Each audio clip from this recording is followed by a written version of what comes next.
이제 법무법인 일로가 쿠팡 단체 소송을 진행을 하고 있어요. 아마 언론 기사들 보니까 법무법인 일로 통해서 하시는 분들이 가장 많으신 것 같더라고요. 전체 규모가 한 40만 명 정도 되는데 저희가 일단 소장 제출하기로는 한 23만 분 정도 제출했고 지금 나머지 분들 계약 체결하고 뭐 이렇게 다 들어간다라고 하면 30만 분 이상 될 것 같은데 많은 성원에 너무나 감사드리고 일단 오늘 그거 관련해가지고 그 Q&A가 좀 많이 쌓였다라고 해서 라이브로 Q&A에 대한 그 질의응답 시간을 가지면 좋을 것 같다라고 해서 오늘 시간을 한번 준비를 해봤습니다. 이게 그 커뮤니티 같은데 글 올라간 거 보니까 뭐 로펌만 이득 보고 여기저기 어 조용해지면 결국 흐지부지 끝날 거다. 뭐 이런 얘기들이 좀 있더라고요. 어 근데 저희는 이렇게 할 거면 애초에 시작도 안 했어요. 저희 펌의 법무법인 일로의 특징이 뭐냐면 그 한 번 잡은 거는 끝까지 안 놓습니다. 잘 안 나와요. 만약에 뭐 소송 같은 경우에는 1심 진행하다가 1심 결과가 안 좋을 수도 있잖아요.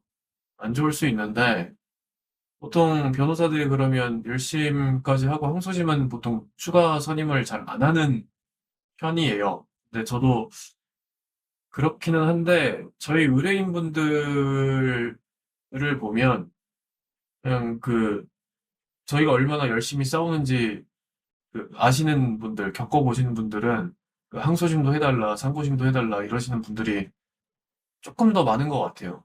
타펌들에 비해서. 저희는 한 번 물면 이게 끝까지 싸워버리기 때문에 흐지부지 될 일은 전혀 없습니다. 이런 부분은 걱정 안 하셔도 된다. 그리고 한 가지 더. 이게 언론에서도 좀 용어 통일이 좀 안 됐어요. 집단 소송이냐, 단체 소송이냐. 이 부분을 한번 좀 짚고 넘어가야 될 것 같은데, 이게 집단 소송이라는 거는요, 증권 관련 법령상, 이제 뭐 흔히 얘기하는 이게 옵트아웃 방식이라고 하죠. 이제 소송에 참여를 안 하더라도 해당 사실관계에 해당하는 모든 사람들에게 적용이 되는 그런 소송의 형태를 집단소송이라고 하고요. 개인정보보호법령상은 집단소송 제도가 지금 없습니다. 없기 때문에 이게 단체소송이라는 명칭이 사실 맞아요. 근데 이걸 조금 아직도 언론에서는 좀 혼동해서 쓰이고 있는 것 같아서 일단은 단체소송이다라고 말씀을 드리고요. 이에 반해서 단체소송은 소송에 참여해야만 비판력이라고 하죠. 비판력을 받게 돼. 이게 무슨 말이냐? 무슨 말이냐면 소송 참여해야 손해배상 받을 수 있다라는 이야기입니다.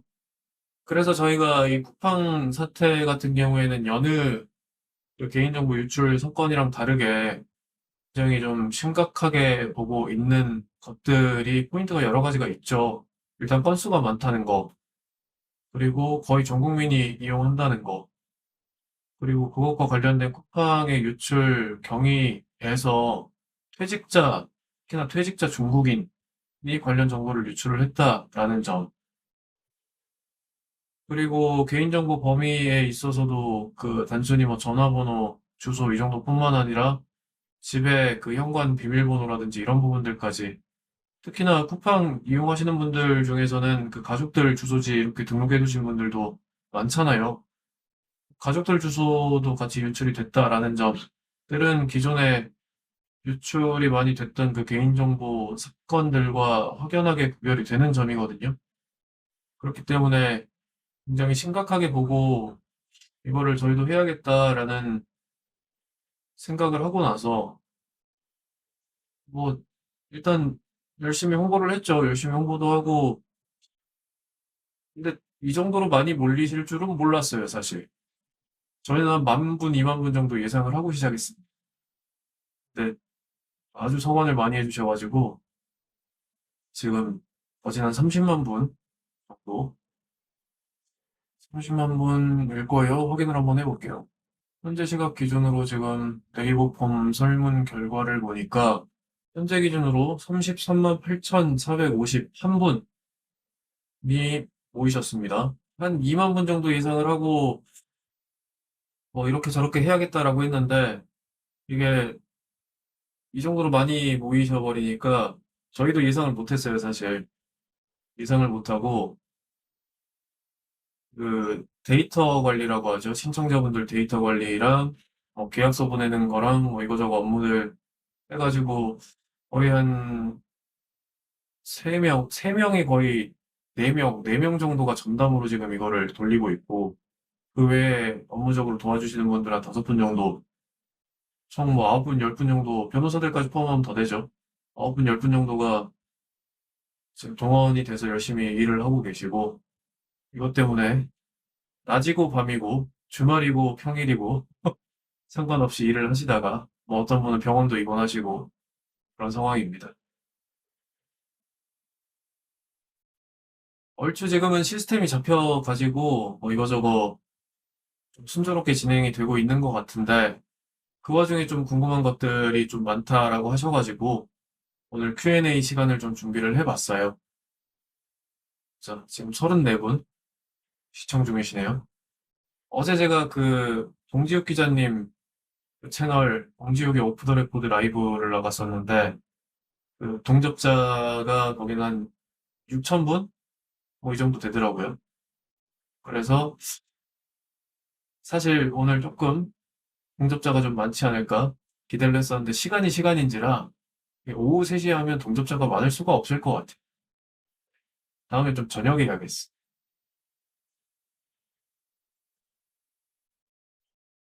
자, 지금 댓글로 이거저거 뭐 질문을 해주시고 계신데 일단 정리된 거 기준으로 저희가 하나하나씩 좀 설명을 드려볼게요. 첫 번째 질문입니다. 집단 소송 끝을 보면 대부분 흐지부지 되는 경우들이 많이 있는데 이 소송도 그렇게 되지 않을까 걱정입니다. 보이세요? 좀 더 키울까요? FM 코리아의 소송 진행한 다수의 로펌들을 비교하면서 올린 글에 우리 카페글이 복사되어서 글이 올라왔는데 흐지부지 돼서 끝난다라는 댓글이 다수였습니다. 라고 해서 저도 들어가 봤어요. 이렇게 올라와 있더라고요. 네. 쿠팡 집단 소송 근황이라고 해가지고 쭉 있죠. 쭉 있고 밑에 중복 안 된다. 성공 퍼센트 차이는 뭘까? 뭐 모두 사인을 하는 뭐 도입을 한 곳을 추천한다 뭐 이런 내용들이 있어요. 그리고 이 글의 댓글에도 이거는 이제 저희 카페에 올라왔던 글인데 쿠폰 사용하실 때 부재 수합이 내용 들어가 있을 수 있으니까 주의하셔라 라는 거고 뭐 저런 거 해봐야 법무법인만 돈 벌고 땡임 제대로 보상 나오는 걸 본 적이 없음. 저거 주도하는 애들이 쿠폰 프락치일 수도 있음. 피해자 모임이라고 주도하는 척하다가 흐지부지 시키는 거 전통적인 수법임. 잘 봐야. 쿠폰 쓰면 안 된다고 주의사항 띄워주더라고요. 이런 애들이 쿠폰 프락치일 수도 있음. 어차피 해봐야 안 돼. 면서 포기시키는 거지. 라고 하셨어요. 자, 쿠폰 프락치? 라는 질문에 대해서 영어 같은 데 보면 이런 거 많이 나오잖아요. 기업들이 소송을 하면 상대방 변호사들이 그 피해자 쪽에 있다가 피해자한테 불리한 그런 내용들로 이제 합의를 유도를 한다거나 이제 그런 케이스들이 있죠. 그런 케이스들이 있는데 이 건 같은 경우에는 그런 걱정을 안 하셔도 되는 게 저희가 그 쿠팡 프락치로 만약에 그렇게 연결이 돼서 쿠팡 쪽에 유리한 결론을 얻게 된다라고 하면 저희한테 불리해요. 왜냐하면 저희 같은 경우에는 착수금, 영원이죠. 그리고 소송 비용 또 법인이 부담하죠. 그리고 해소 비용도 법인이 부담합니다. 그리고 성공 보수만 30% 있어요. 그러면 구조적으로 봤을 때 저희는 저희한테 신청해주신 30만 분 정도가 최대 이익을 얻어야 저희도 성공보수를 그만큼 많이 받을 수 있습니다. 그렇기 때문에 저희는 한 배를 탄 거예요. 근데 이게 계약 조건에 따라서는 조금 뭐 달라질 수는 있어요. 예를 들어서 이게 소송이 길어지다 보면 그 예상 성공 보수가 어느 정도는 구체적으로 그려지잖아요. 그렇다라고 하면 그 총 기간을 계산해서 투입되는 거랑 이렇게 계산을 해보면 빨리 끝내는 게 낫겠다라는 판단이 나올 수도 있거든요. 근데 그런 판단이 나오려면 제가 봤을 때 이 사건에서는 한 5에서 10% 정도, 그리고 규모가 몇만 명 정도라고 하면 그럴 유인이 생길 수도 있을 것 같아요. 무조건 그런다라는 건 아니죠. 무조건 그런다라는 건 아닌데, 일단은 저희 계약 조건 자체가 지금 다 저희 돈으로 하고 있어요. 다 저희 돈으로 하고 있기 때문에 저희가 풀악칠 수가 없다. 풀악칠 수가 없어요. 그리고 뭐 혹시 그런 것도 걱정하실 수 있을 것 같아. 그러면 쿠팡에서 뭐 일정 부분 뭐 보상을 따로 받고 뭐 중간에서 돈 이렇게 받고 적당히 끝내줄 수도 있는 거 아니냐. 저희가 쿠팡 측으로부터 별도의 보수나 이런 것들을 받잖아요. 저희는 바로 변호사법 위반입니다. 이해상 반행이에요. 이해상 반행이기 때문에 혹시나 누가 이렇게 했다라고 하면 바로 신고하시면 됩니다. 대한변협에. 네. 정상적인 변호사들이라면 이렇게 좀 어떻게 보면 시국적인 사건이 돼버렸죠. 시국적인 사건에서 이런 위험 부담을 가질 변호사들이 있을까 싶네요. 걱정 안 하셔도 된다. 그리고 흐지부지 될 거다라는 댓글에 대해서 조금 말씀을 드리면 일단은 쿠팡 관련된 소송은 이기는 소송이에요. 문제는 뭐냐면 금액입니다. 왜냐하면 과거 여러 가지 판례들로 비추어 봤을 때 개인정보 유출만으로 최저 10만 원은 인정이 돼요. 근데 인당 10만 원 기준으로 열심히 판례에서 판결을 내리고 그걸로 손해배상을 하고 이랬는데도 불구하고 대기업들이 지금 변화를 안 하고 있잖아요. 같은 일이 반복되고 있다 보니까 이게 구조적으로 조금 변하려면 이 정도 손해배상 금액으로는 조금 부족하다. 왜냐면 쿠팡은 차라리 이 돈이면 미국에다 로비하고 그리고 뭐 국내에도 대관 작업을 위해서 사람들 영입하고 이런 비용이 더 싸게 먹히는데 라고 계산이 들어갔으니까 쿠팡 입장에서는 지금까지 그렇게 해왔던 것이잖아요. 근데 이 틀 자체를 바꿔야 된다라는 측면에서 저희가 나중에 30만 원까지 증액을 하겠다라는 거죠. 그럼 이거 왜 처음부터 30만 원 안 하고 10만 원을 하느냐? 이거는 뭐 정구중 변호사가 여러 매체 통해 가지고 이미 얘기를 한 것 같은데 이미 받아들여진 금액을 기준으로 다툼을 하게 되면 다툴 수 있는 범위가 좀 쿠팡 입장에서는 좀 줄어들 수가 있거든요.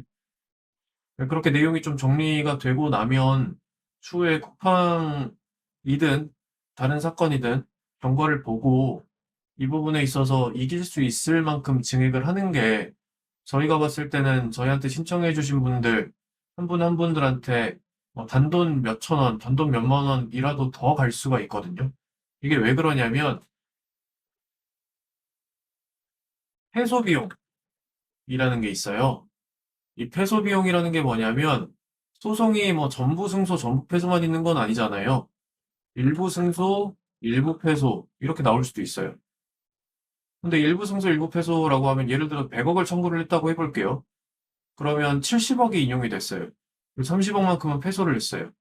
그럼 법원에서는 어떤 결정을 내리냐면 소송 비용 중에 30%는 이제 이긴 쪽이겠죠. 원고의 부담으로 그리고 70%는 피고의 부담으로 한다라고 소송 비용에 관한 주문을 같이 내려줍니다. 근데 이 소송 비용이라는 게 어떤 부분이 들어가냐? 인지, 홍달료, 그리고 변호사 보수가 들어갑니다. 대략적으로 저희가 계산을 해보니까 이게 30만 분으로 다시 계산을 해보긴 해봐야 되는데, 음, 30만 원 청구를 한다라고 했을 때가 인지대가 거의 한 2억 정도가 될 거예요. 그리고 변호사 보수의 경우에도 아마 한 2억 5천에서 3억 정도 되지 않을까 싶어요. 이거 정확한 건 계산을 해봐야 되는데, 근데 그 정도 비용 같은 경우에 만약에 이 부분을 이제 다 나눠서 회소를 이제 의뢰인 측이 부담하는 걸로 이렇게 가버린다라고 하면 법인 입장에서는 위험 부담이 없거든요, 사실. 그냥 회소 비용 다 나눠가지고 엠빵 해가지고 그 나중에 정산금에서 깎고 돌려주면 되는 거니까 위험 부담이 없는데 저희는 회소 비용도 저희가 부담을 하기로 했잖아요. 그래서 함부로 30만 원 청구했다가 물론 패소할 일은 별로 없어 보이긴 하는데 일부 패소할 가능성은 있거든요. 그렇기 때문에 차츰 증액하기로 한 건데 그렇게 돼버리면 상대방 변호사 보수 물어주고 이거저거 물어주고 하고 나면 네, 법인에 돈이 없을 수도 있다. 네, 그렇습니다. 뭐 그런 여러 가지 복합적인 이유들이 있어요. 본질적으로는 한 분 한 분 최대한 많은 비용 받아가는 구조가 이거라고 생각을 해서 저희가 사실 이 구조를 선택을 한 거예요. 처음에는 저희도 소송 비용 11만 원 정도 받고 이렇게 50만 원 이렇게 청구를 할까 생각을 했는데 회소 비용이나 이런 거 생각을 해보면 예를 들어서 뭐 20만 원, 25만 원 이렇게 인용되고 회소 비용 엠빵하고 이러면 실질적으로 받으시는 금액이 10만 원대로 떨어질 가능성도 있거든요. 그렇기 때문에 우리는 같은 배를 탄 거다라고 이해를 하시면 되겠습니다. 흐지부지 안 됩니다. 저희도 이겨야 돼요. 저희도 이겨야 지금 여러 고생을 많이 하고 있는 직원들 네, 보너스도 좀 주고 하죠.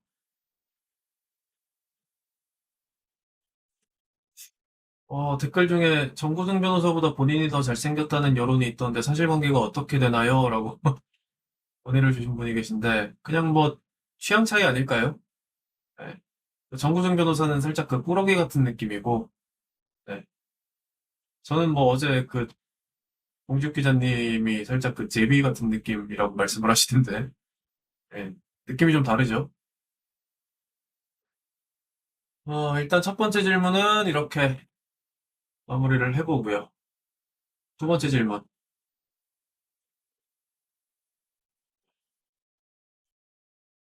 다른 곳에서도 진행을 했는데 중복으로 신청이 가능한가요? 라는 부분. 일단 중복 신청하시면 안 되세요. 안 되는데, 이게 왜 안 되냐면, 음, 일단 한 번 손해배상 청구가 인용되면 다시 청구가 불가능하죠. 그리고 대부분의 로펌들이 계약 조건에 그런 내용들이 들어가 있는데, 중복 소송으로 인해서 발생하는 비용이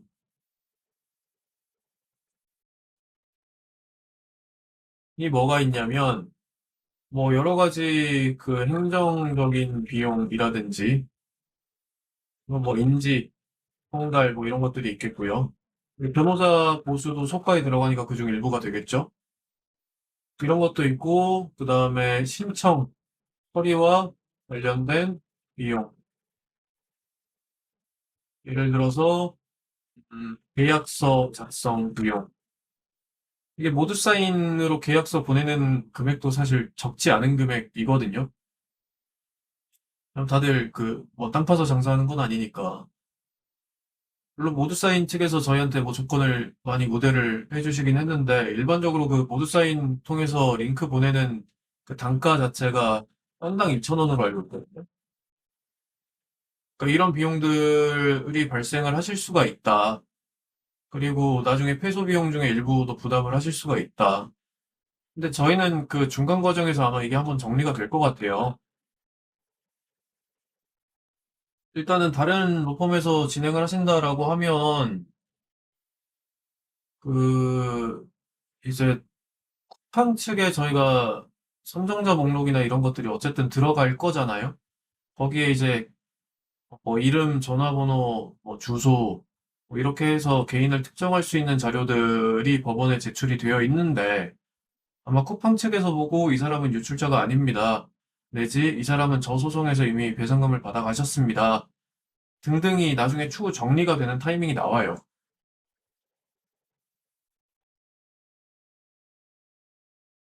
물론 일반적인 소송, 일반적인 단체 소송에서는 그게 정리가 잘 되는 편인데 지금 쿠팡의 태도로 봤을 때는 배째라 시전할 수도 있죠. 저희는 그럴 가능성도 사실 염두를 해두고 있긴 한데 만약에 쿠팡에서 배째라라고 나온다라고 하면 그때는 저희가 그 중복 그 소송 인원들을 자체적으로 걸러내기는 사실 불가능하거든요. 그럼 저희가 다른 로펌들에서 어떤 선정자 목록을 가지고 소송을 진행하는지 들여다볼 수가 없잖아요. 그렇기 때문에 아마 그 부분은 패소로 처리가 될 가능성이 커요. 만약에 쿠팡 쪽에서 협조를 안 해준다라고 하면. 이게 왜 협조가 필요하냐면 법리적으로 봤을 때 소의 일부 취하가 되거든요. 근데 소송 중간에 일부 취하를 하는 거는 그 이해관계자의 동의가 필요해요.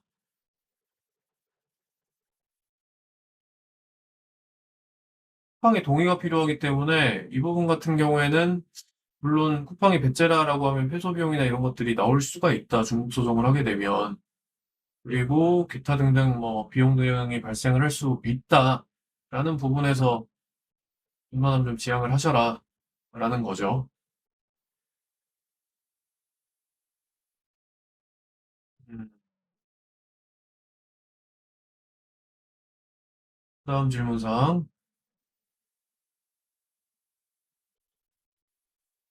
참여는 언제까지 할 수 있고 어떻게 할 수 있나요? 이거는 지시까지 제가 친절하게 흡사를 해버렸네요. 고정 댓글로 저희 카페 주소가 올라갈 거고요. 그 저희가 신청은 33만 분이 해주셨는데 카페 가입자 수가 아직 그 정도는 안 되는 것 같은데 음, 카페를 한번 들어가 볼게요.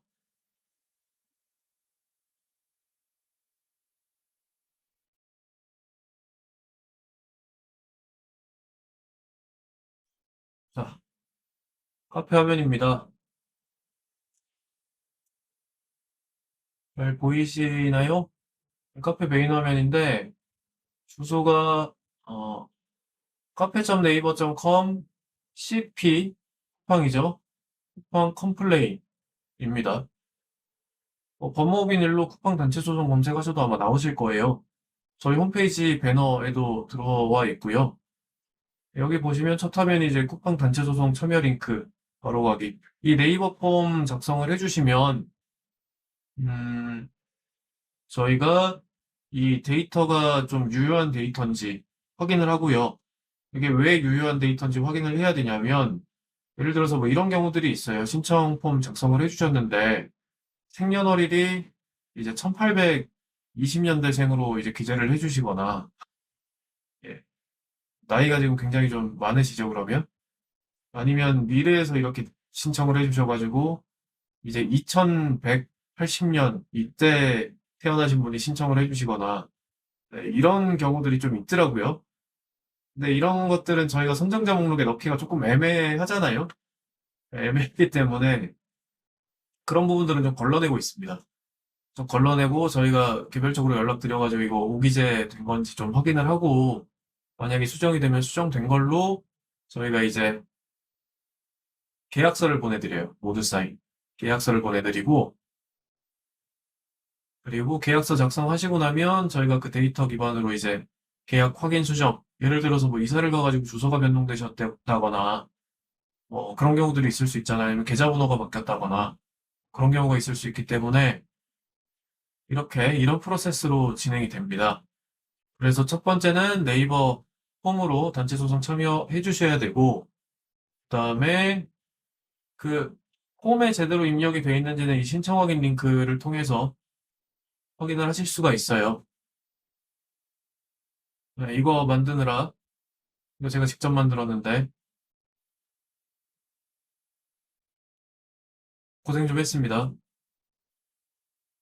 이렇게 생년월일 6자리, 주민등록상 이름, 그리고 핸드폰 번호 이렇게 세 가지 조합을 해서 일종의 로그인이죠. 로그인을 하시게 되면 이제 본인 정보가 나와요. 어떻게 입력이 되어 있는지. 그리고 그 내용 기반으로 저희가 아마 한 3일에서 5일?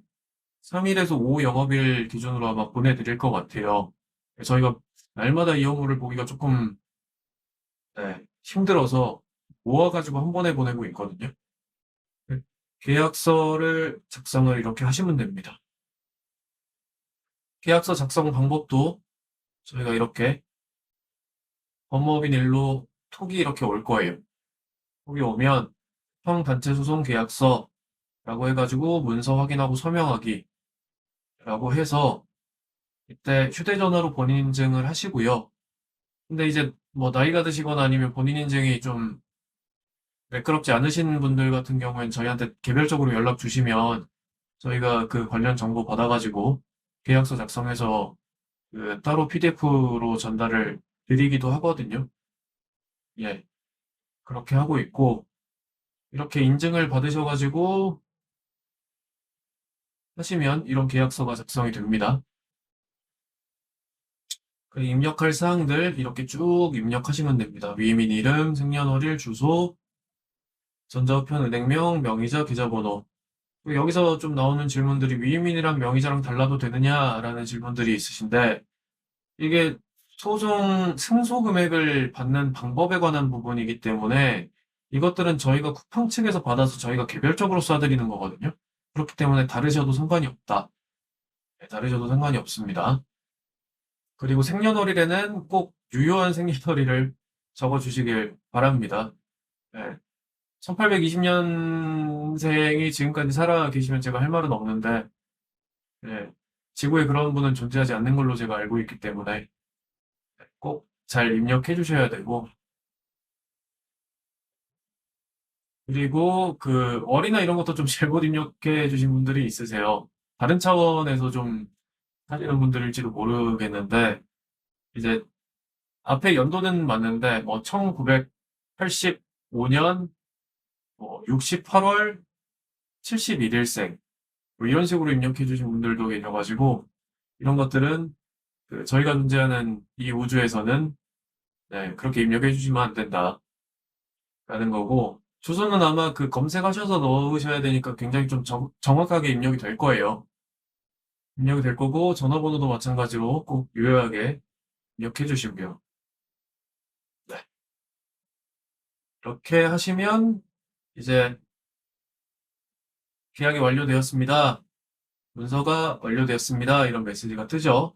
그리고 카톡 메시지 통해 가지고 언제든지 확인이 가능하세요. 계약서는. 네.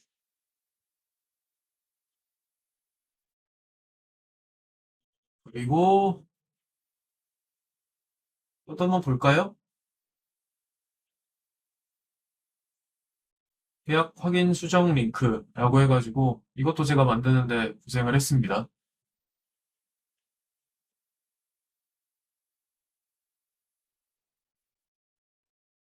현재는 25년 12월 25일 오후 11시 59분까지의 데이터만을 검색하실 수 있습니다.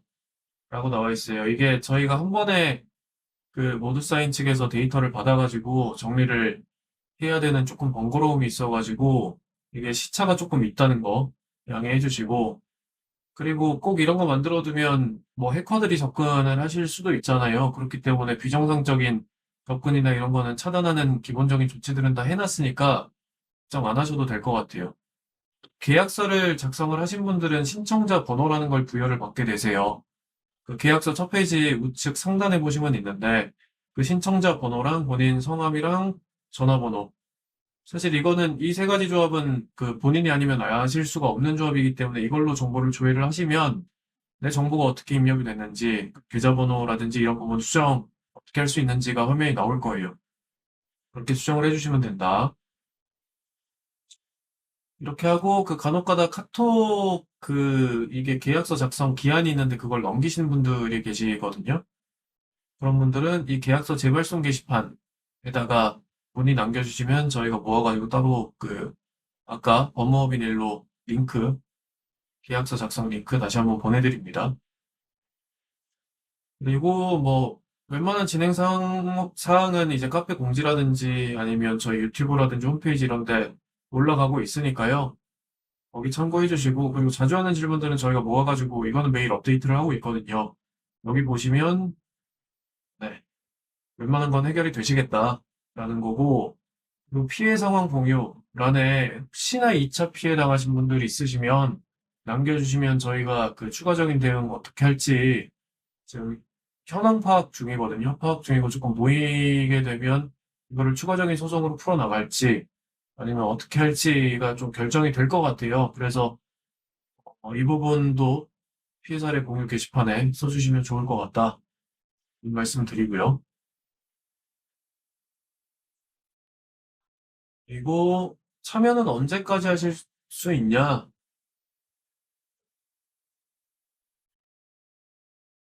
사실 법적으로 봤을 때는 소멸시효 부과하시기 전까지입니다. 이게 무슨 말이냐면, 뭐야, 민법을 볼까요? 손해배상.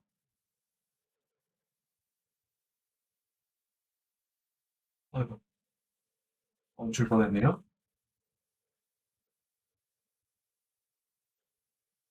불법행위에 의한 손해배상 책임이에요, 기본적으로.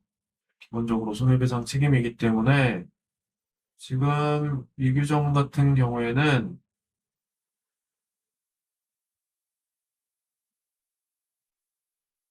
이 규정이 적용이 됩니다.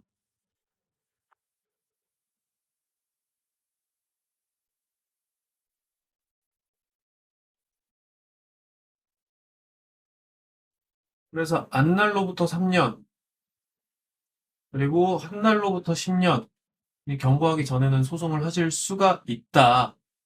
그러면 단체 소송 참여는 어떻게 되느냐? 사실 저 기간만 도과하지 않으면 계속 참여를 하실 수가 있어요.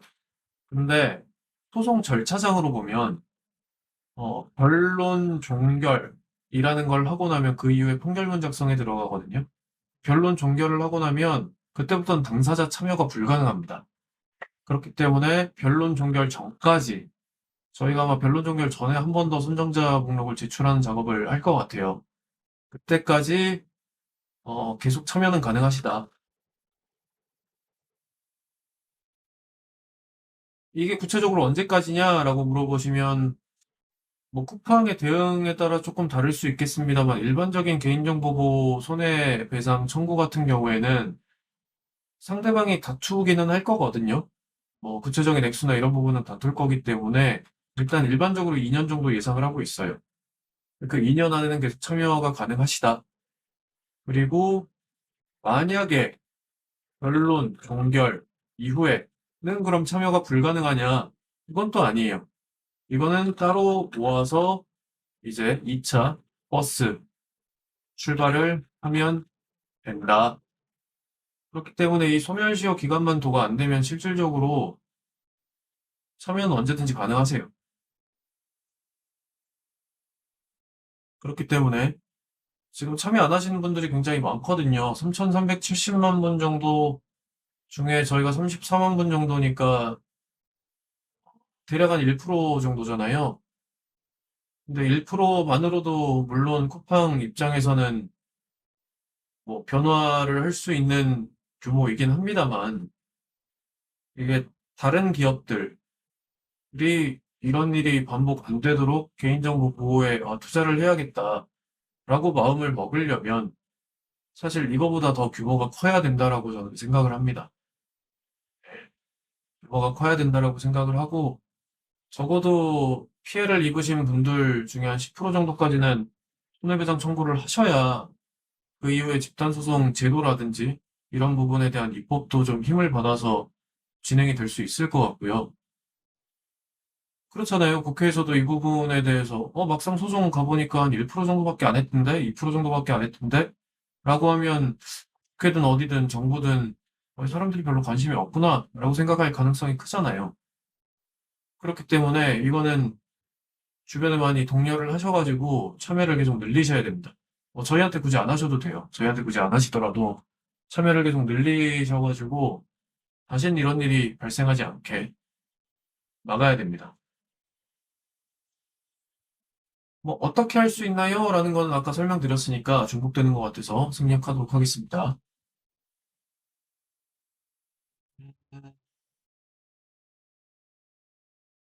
지금 질문이 가장 많은 부분,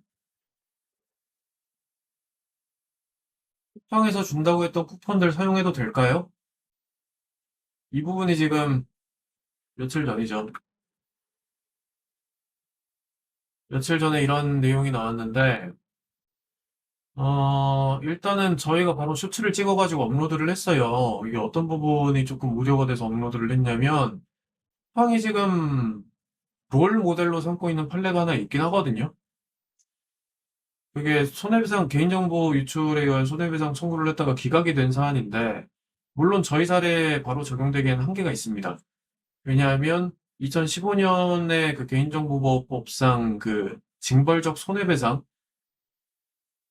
그리고 뭐 그런 부분들이 입법이 되기 이전 판례이거든요. 그래서 일반적인 그 손해배상 규정을 가지고 고의거실이 입증이 안 됐다라는 측면에서, 그리고 실질적인 피해액이 입증이 안 됐다라는 측면에서 아마 기각이 된 것 같아요. 근데 그 이후에 개정이 됐거든요. 개정이 돼가지고 2015년에 유출 자체로 손해배상 액수가 인정이 되고 있고, 최저로 지금 인용된 금액이 10만 원이기 때문에 지금 쿠팡 입장에서는 이 쿠폰들을 뿌림으로 인해서 한 두 가지 효과, 한 세 가지 효과 정도 있겠네요. 를 노리는 것 같아요. 첫 번째, 본인들 홍보, 생색, 뭐 이런 거죠. 그 여론을 좀 잠재우겠다. 근데 이게 아시겠지만 역효과가 나고 있습니다. 5만 원이라고 그래놓고 실질적으로 들여다보니까 5천 원짜리 쿠폰인 거죠. 2만 원으로 여행 가라 그러고 말이 안 되는 내용의 보상 아니다 라고 보이고, 보상한도 아니죠 사실.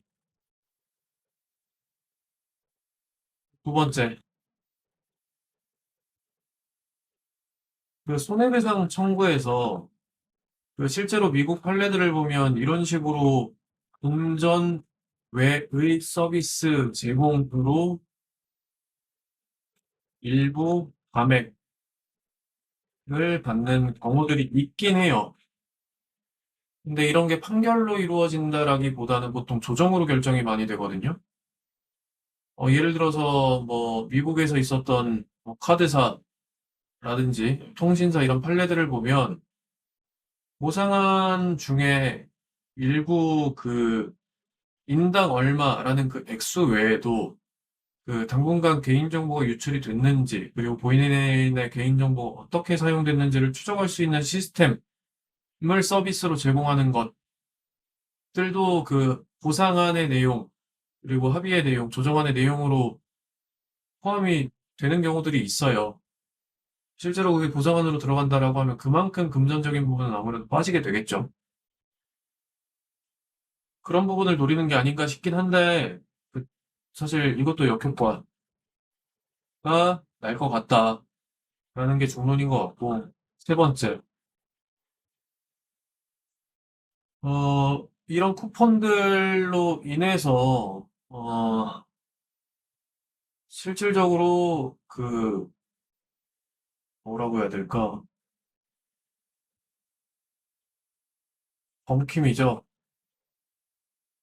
범킴에 대한 집중 포화를 분산시키는 효과도 노리지 않았을까 싶어요. 왜냐면 지금 청문회에서 계속 이제 범킴에 대한 뭐 송환이라든지 출석이라든지 이런 부분이 계속 집중이 되는 와중에 사실 이게 쿠팡에서 쿠폰을 뿌린다라는 얘기가 나왔거든요. 최근에 쿠팡 관련된 보도 보시면 아시겠지만 이분들이 미국이나 우리나라 뭐 정부기관들에 대해서 얼마나 많은 공작들을 했는지, 대건 업무들을 했는지가 여실히 드러나고 있어요.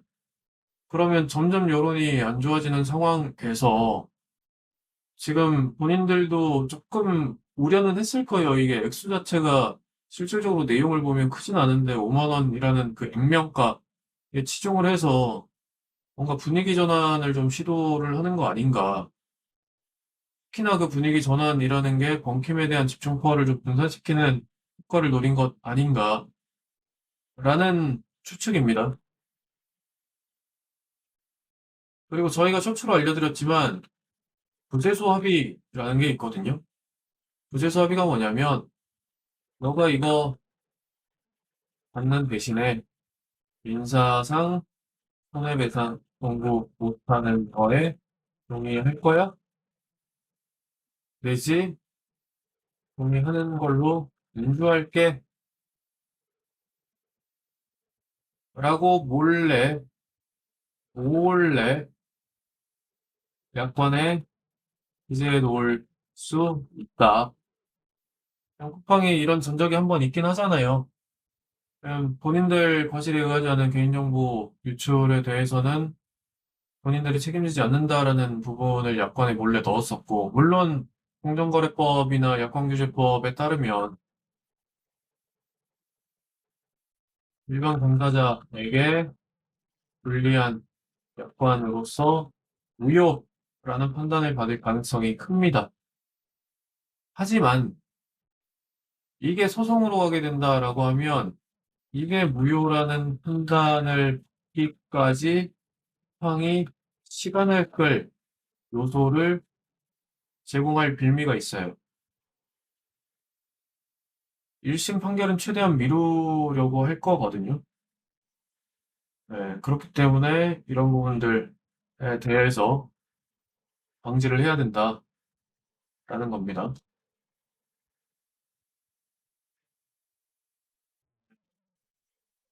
웬만하면 쓰지 마세요. 뭐라고 그거를 씁니까? 자, 다음.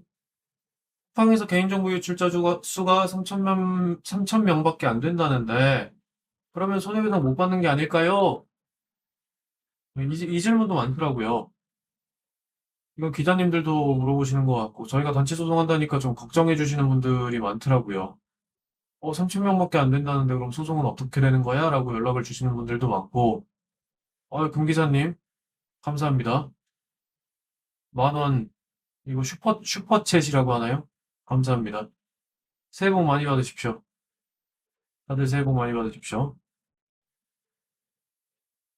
어, 이게 예전에는 제가 관련 법령들을 좀 준비를 해왔어요. 이게 개인정보보호법이 2015년에 개정되기 전의 법률이에요. 개인정보보호법 시행 2014년으로 돼 있죠? 안 보이시나? 키울까요? 2014년 시행된 법률인데 그때는 손해배상에 관한 규정이 이거밖에 없었습니다. 정보 주체는 개인정보 처리자가 이 법을 위반한 행위로 손해를 입으면 개인정보 처리자에게 손해배상을 청구할 수 있다.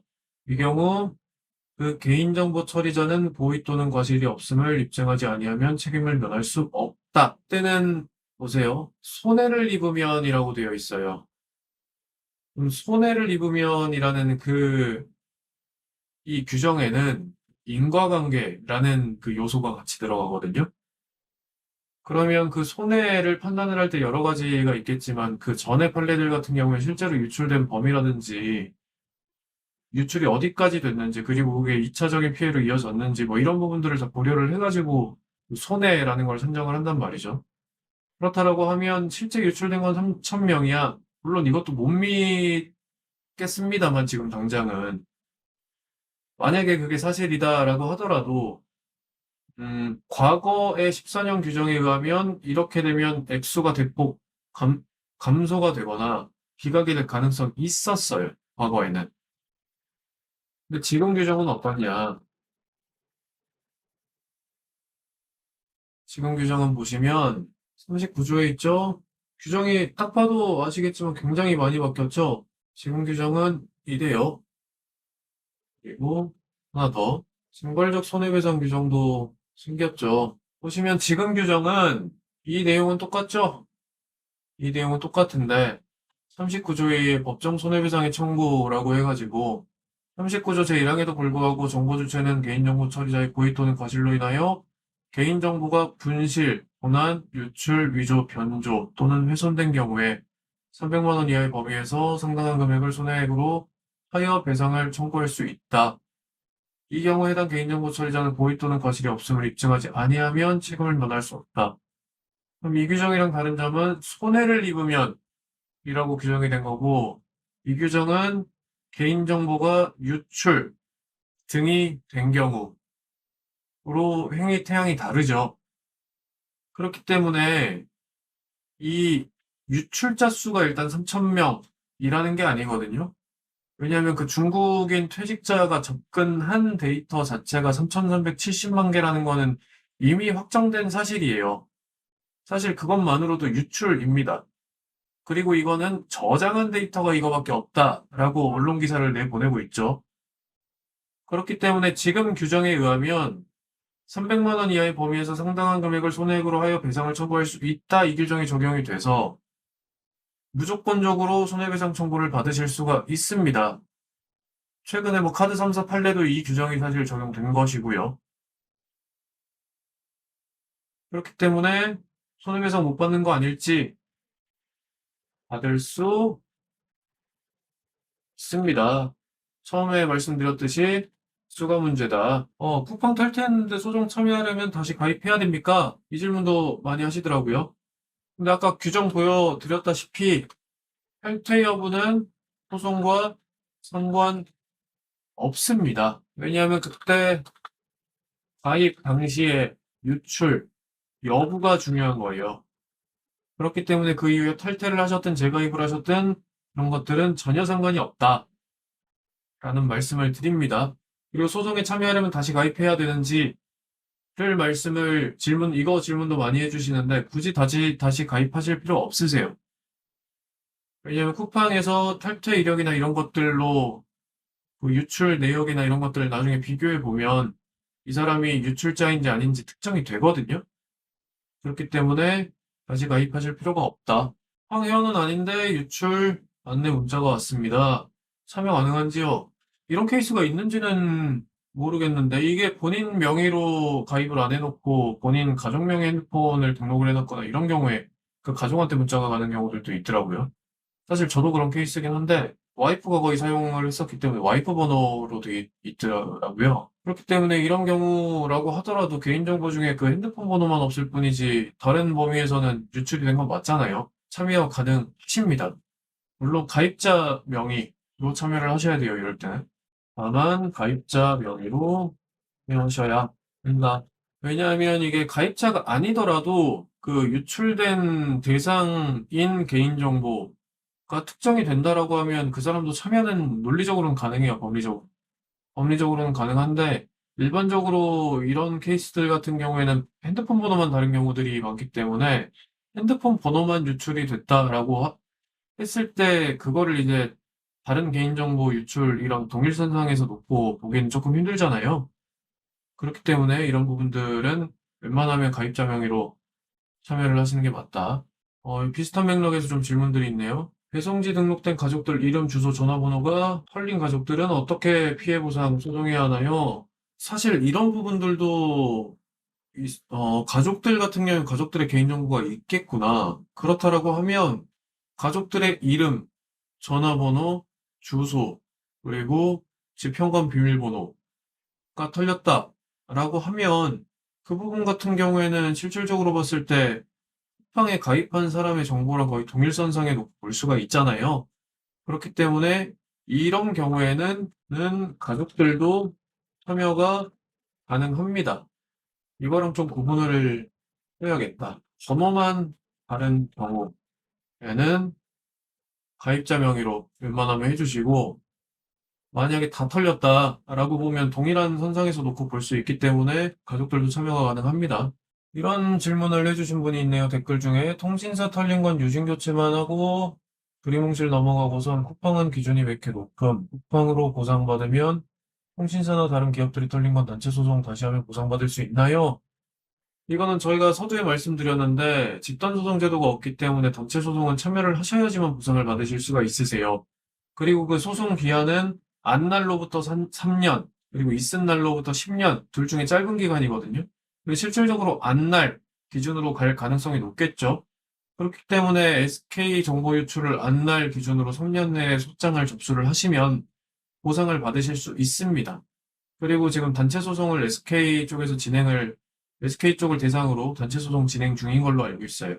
얼마 전에 그 중재위에서 30만 원 배상해라라는 결정이 내려왔는데 SK 측에서 불복을 해가지고 지금 1심 법원 가 있는 상황이거든요. 그렇기 때문에 소송 참여 가능하십니다, 아직도. 이거 쿠팡을 보고 안 보고가 중요한 건 아니고 그거는 별도로 참여 가능하세요. 쿠팡에 대한 집단 분쟁 조정 절차에 참여하면 단체 소송은 어떻게 되는 건가요? 지금 SK 사례로 봤을 때 쿠팡 같은 경우에는 SK보다 더 높은 금액이 나올 가능성이 있어 보이거든요. 그럼 SK가 30만 원이 중재안이 나왔다라고 하면 쿠팡 같은 경우에는 30만 원보다 그 이상, 뭐 상한이 50만 원이기 때문에 50만 원이 아니죠. 300만 원인가요, 상한이? 네, 300만 원이기 때문에 그 이상이 나올 수가 있습니다. 그 이상이 나올 수가 있을 것 같은데 그 중재안을 쿠팡이 받아들일 리가 없죠. 없기 때문에 아마 본소송으로 갈 가능성이 높아요. 집단 분쟁 조정 절차에 참여하셨더라도 이거는 행정 심판이거든요. 민사행정 심판이라고 봐야 되나? 심판의 성격을 갖기 때문에 이건 소송 전 절차예요. 소송 전 절차이기 때문에 상이 불복을 하게 되면 어차피 본 소송으로 갈 가능성이 크다.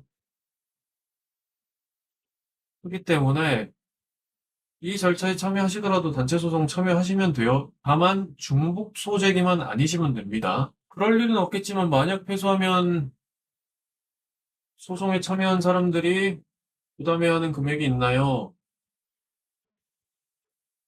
정말 고민이 많았어요. 저희가 이 부분 때문에. 처음에 한 10,000분, 20,000분 정도 될 줄 알고 저희가 패소 금액 해봤자 그때 계산해봤을 때는 한 10,000분, 20,000분 정도는 그냥 몇 천만 원 수준이었던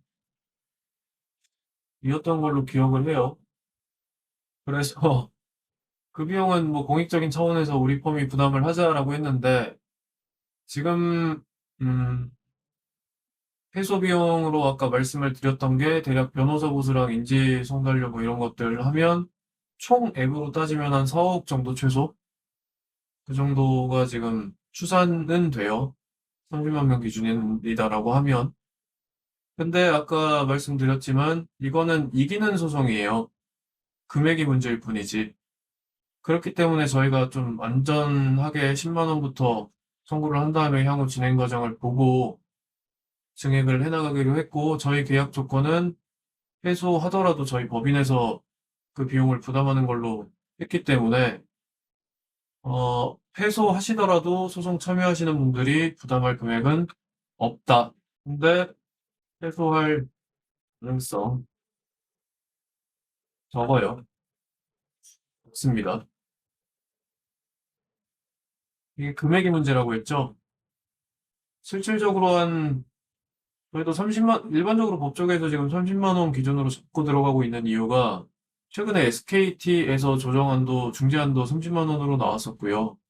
그리고 기존에 그 10만 원이 너무 적다라는 그 여론도 있고, 국회나 정부에서도 관련해서 좀 동의를 하고 있는 분위기이고, 그렇기 때문에 사회적인 분위기상으로 이렇게 동일하게 10만 원을 가게 되면 같은 일이 반복이 될 거다라는 그 인식이 깔려 있기 때문에 아마 거기서 나온 금액으로 보이거든요. 저희도 그렇게 판단을 했고. 그러면 30만 원을 청구를 했다가 20만 원이 인용된다. 그러면 이거는 3분의 1만큼 패소를 한 거잖아요. 이런 부분도 패소할 위험성이 있긴 있습니다만, 이거는 법인이 부담한다. 업무법인, 일로가 부담한다. 그렇기 때문에 걱정하실 거는 전혀 없으십니다. 어디 가서 물어보면 저희 이거 패소하면 뭐 그냥 회사 접어야죠 뭐. 뭐 어떡합니까? 네. 그다음 질문. 미국의 손해배상 소송을 음, 미국의 손해배상 소송을 제기하는 게 더 많이 보상을 받을 수 있는 게 아닌지 이게 초반부터 이 얘기가 많이 나오는데 이게 좀 잘못된 정보들이 좀 돌더라고요. 이게 무슨 말이냐면 음, 미국에 여러 가지 판례들이 많이 있어요. 크게 개인정보 유출 관련해서 크게 두 가지 별의 소송이 있는데 첫 번째는 뭐냐면 개인정보 유출 자체로 인한 손해배상 청구 소송. 근데 미국 같은 경우에는 옵트아웃 방식이기 때문에 이게 뭐냐면 참여 안 해도 자동 적용이라고 이해를 하시면 돼요. 옵트아웃 방식이기 때문에 전체 액수가 커 보이는 효과가 있지만 실제 뭐 페이스북이라든지 뭐 티모바일 사례를 보면 인당 4, 5만 원 수준인 판례들이 많아요. 물론 이거보다 더 많이 많은 판례들도 있습니다. 있습니다만 평균적인 수준으로 보면 저 정도로 보이고 그리고 두 번째는 주주로서 공시 의무를 위반했다라고 해서 손해배상을 청구하는 부분. 이 부분이 금액이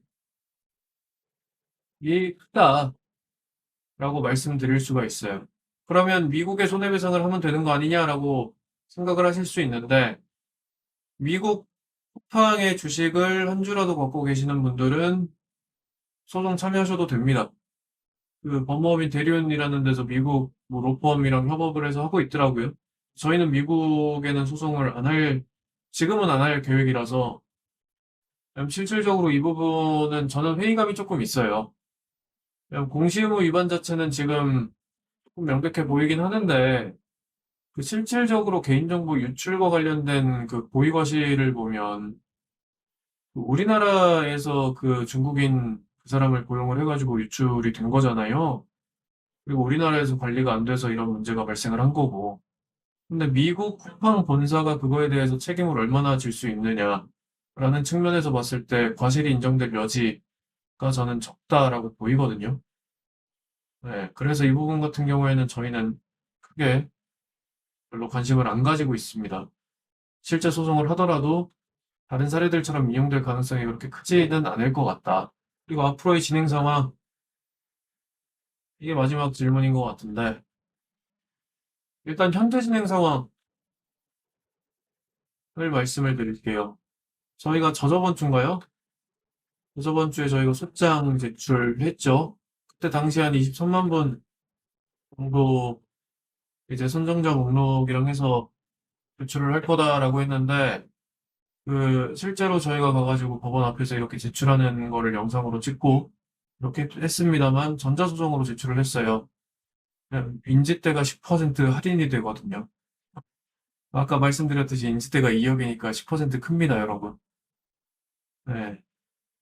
10% 할인을 받으려고 전자소송으로 등록을 했고, 이게 처음에 저희가 선정자 목록을 해놓고 선정 당사자만 들어가서 속가가 10만 원이었어요. 그래서 이게 소액재판부에 배당이 됐다가 이게 저희가 선정 당사자 목록을 지금 한 20 몇만 분이지? 20 몇만 분 정도 그리고 추후 작업들까지 포함하면 한 30만 분 정도 일단 이거는 제출이 됐고 그리고 이 부분은 제출이 됐고 추가 제출 예정이기 때문에 일단은 이거 제출을 했기 때문에 그 재판부에서는 그 합의부로 직권으로 이송을 해준다라고 하더라고요. 그래서 서울중앙지방법원 합의부로 이송될 예정이고요. 이게 병합 가능성이 좀 있어요. 왜냐면 쿠팡 입장에서는 찢어져서 싸우는 것보다 전선을 하나로 통일을 해가지고 하는 게 본인들 시간 끌기에도 유리하고 그렇기 때문에 제가 만약에 쿠팡 그 대리인이라면 병합을 하는 방향에서 진행을 할 것 같은데 뭐 장단점이 있어요. 단점도 분명히 있긴 한데 병합 가능성이 있어가지고 병합이 된다라고 하면 그 병합의 시간이 조금 걸릴 것 같고요. 본격적인 소송은 아마도 올해 한 3월 이후부터 좀 진행이 되지 않을까라고 생각이 듭니다. 그리고 저희가 소장은 저희 홈페이지에, 카페에 올렸을지 모르겠네. 저희가 언론에는 아마 배포가 된 걸로 알고 있는데, 저희가 소장상으로는 그때 당시까지의 쿠팡의 과실들이 개인정보보호법의 어떤 부분 위반인지를 쭉 정리를 해서 소장에다 다 기재를 해놨어요. 기재를 해놨기 때문에 그 이후에 발견된 사정들에 대해서는 저희가 추가 서면으로 아마 준비 서면 형태로 제출을 할 것 같고요. 일단은 과거 카드 3사 판례에 비추어 보면 이게 1심 판결까지 약 3년 정도가 걸렸거든요. 3년 정도 걸렸는데 어, 예전보다는 속도가 더 날 것 같아요. 지금 SKT 때도 그렇고 지금 쿠팡 사건도 그렇고 여론의 관심이 집중되고 국회와 정부에서도 들여다보고 있기 때문에 속도는 조금 더 날 거다. 그래서 최장 2년 정도 봅니다. 1심 판결까지. 그때까지 뭐 열심히 싸우는 거죠. 쿠팡에서 뭐 준비 서면 내거나 이런 것들은 저희가 나중에 영상으로 찍어가지고 뭐 해설을 붙여가지고 그렇게 업로드를 아마 해드릴 수 있을 것 같아요. 일단 이 정도이고, 음, 저 이 정도면 뭐 궁금하신 거는 대부분 해결이 되셨을 것 같고, 댓글을 제가 다 못 봐가지고 한번 볼게요. 새해 복 많이 받으세요가 많네요. 새해 복 많이 받으십시오. 제가 병오년 붉은 말의 해라고 해가지고 오늘 첫 라이브는 잘 보이실지 모르겠는데, 붉은 말이 그려져 있는 넥타이를 메고 왔습니다. 제가 아주 좋아하는 넥타이인데 시기적으로 맞는 것 같아서 쿠팡 대처에 더 화가 납니다. 그쵸? 이제 뭐 국민을 뭐 소위 개돼지로 하는 것도 아니고 대처를 이런 식으로 한다는 게 사실 저는 좀 납득이 좀 안 가요. 네. 벙킴이 국내에 와가지고 진짜 머리 받고 사과를 해도 모자랄 판에 이런 식으로 쿠팡이 대응을 한다라는 거는 정말 이해가 안 갑니다. 이런 부분은 소송에서도 분명히 반영이 될 거라고 생각이 됩니다. 지금 쿠팡이 지금 보이는 행보들 자체가 다른 개인정보 유출 사건들에 비추어서 굉장히 좀 부적절한 행동들이 많거든요. 그런 부분들도 나중에 정리해서 아마 그 위자료 산정과 관련된 저희 측에 유리한 증거들로 나가지 않을까라고 생각을 합니다. 대략적인 일정 알려주세요. 한 1, 2년 안에 저희는 최대한 좀 빠르게 하고 싶어요. 네, 빠르게 하고 싶은데 1, 2년 안에 좀 최대한 빨리 해보는 걸로 하겠습니다. 참여해주신 분들, 가족도 모두 신청했습니다 해주신 분들 감사드리고요. 30만 원 나오면 좋겠네요. 네, 저희도 뭐 인지송달료 대출이라도 받아서 내도록 하겠습니다. 30만 원 청구하려면 저희가 30만 명이면 900억인가요? 한번 계산을 해볼까요?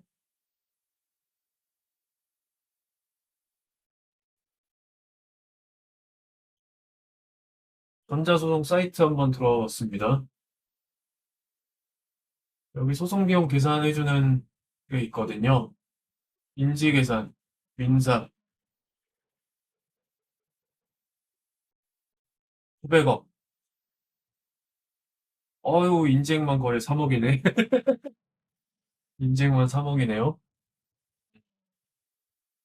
이 10% 할인된 금액, 이게 중요해요, 여러분.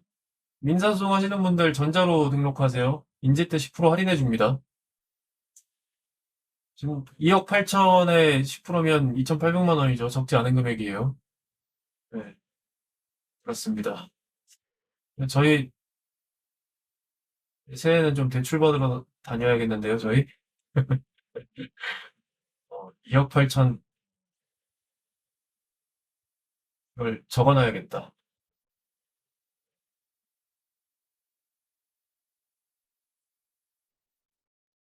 적어놓겠습니다.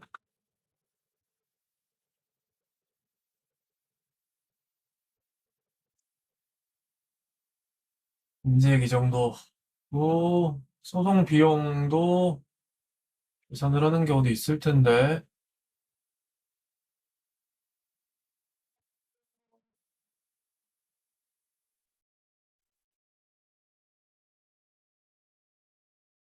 소송 비용 같은 경우에는 여기서 검색을 해보죠. 이것도 궁금하신 분들은 제 라이브 보신 분들은 이제 찾으실 수 있을 텐데. 변호사 보수라고 검색하시면 국가법령정보센터에서 검색이 되세요. 여기서 쭉 내려서 별표 보시면 이 산식에 따라서 계산이 되거든요. 이 5억 초과하는 부분은 이렇게 계산을 하게 돼 있죠.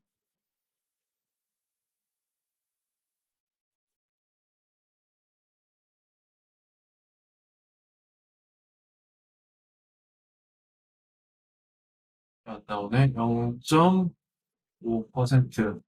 그러니까 음, 계산을 해볼까요?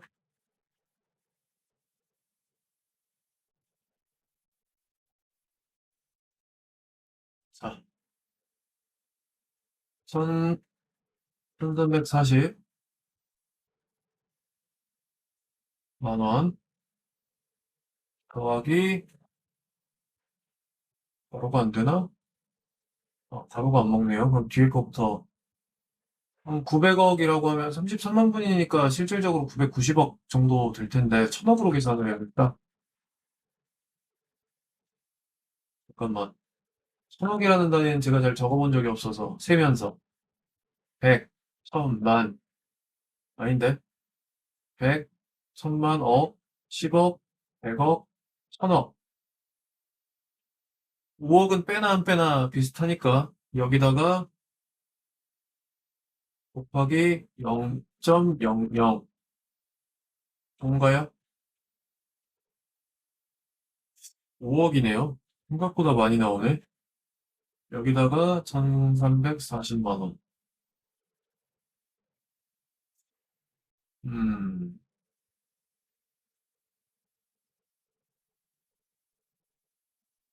5억 1,340만 원. 뭐, 네. 제가 왜 이거 소송 지면 파산해야 된다라고 얘기했는지 이해하시겠죠? 네. 93만 명, 1,000억. 대략 한 3억 되겠네요. 20%, 한 10%가 더해지는 거니까 3억, 30억? 아닌데 3억? 8천, 1,200, 뭐 이렇게 나오겠네요. 대략 이 정도. 합하면 거의 한 8억, 9억 정도네요. 이야, 어마어마한데?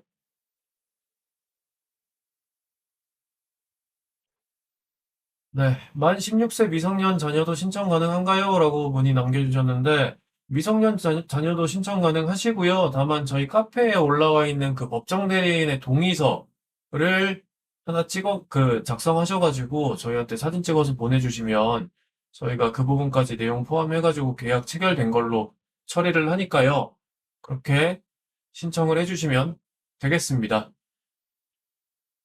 일단 대략 한 1시간 20분 정도 그 쿠팡 소송과 관련된 Q&A들 말씀을 드렸는데요.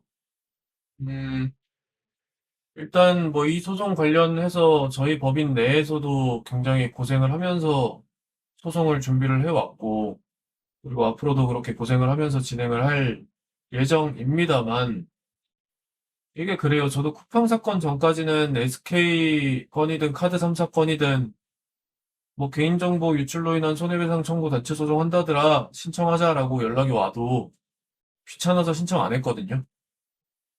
네. 그러신 분들이 대부분일 것 같아요. 실제로 사회생활 하시고 이렇게 좀 바쁘신 분들은 아니, 그거 받으려고 신경 쓸 바에는 차라리 안 하고 만다 뭐 이렇게 생각하시는 분들도 있으실 거고. 근데 이게 단순히 개인의 그 손익을 넘어서서 저는 저 많은 데이터가 중국 쪽으로 넘어갔을 가능성을 고려를 해보니까 이게 실제로 2차 피해 가능성이 굉장히 우려가 많이 되고 있거든요. 그리고 저희 펌에도 피싱 피해 당하시는 분들에 대한 소송이라든지 중국에서 그 판결 받으신 분들에 대한 뭐 강제집행 소송이라든지 아니면 뭐 국내 그 범죄에 대한 뭐 집행문을 다시 부여받는 소송이라든 그런 것들도 하고 있습니다만